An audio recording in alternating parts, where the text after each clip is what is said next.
Agar действительно prezidentga haqiqatan yetib borsa, to'sqinlik qilmasa, shu loyihani qo'llab-quvvatlaydigan bo'lsa, O'zbekistonda kambag'al qolmaydi deb 100% garantiya beryapsiz hozir. To'g'rimi? Shunga qaraganda hozir necha milliard haqida gapiryapsizki, bu loyihangizni Amerika sotib olmoqchi, Qozog'iston sotib olmoqchi, to'g'rimi? Lekin bu inson fidoyilik qilib O'zbekistonning kelajagi uchun mana shu loyihani o'zimizga bermoqchi bo'lyapti-da. Angliyalar, Germaniyalar, Yaponiyalar.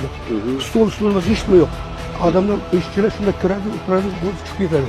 Eng zo'ri kommunal to'lovlar tekin, suv, svet tekin xalq uchun.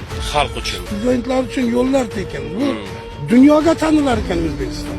Endi qarang, mana shuna 100% ishonchman, chunki axborotlarni men simsiz olib beraman. Yoshlarimizga bu eng kerakli suv bilan havoda. Balansalarga bor, kasalxonalarga bor ishlamaydi. Shuni tushunyapman, to'g'rimi? Borib o'tirmaydi. Avtomatik lekin oylik oladi. Uyda o'tirib Olaveradi. Ha.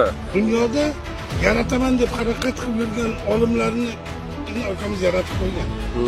Xullas, hurmatli Haqiqat ovozi kanalini kuzatuvchilari, bu joyda sizlardan nihoyatda qattiq podдержка kerak bo'ladi. Ya'ni kim like bosib, fikrlaringizni ijobiy qilib turib, keng tarqalishiga, qolaversa boshqa bloger, jurnalistlar ham bu agar suhbat haqiqatan manfaatli bo'lsa O'zbekiston kelajagiga, sizlar bu videoni tarqatinglarki, prezidentga yetib borsin. Bu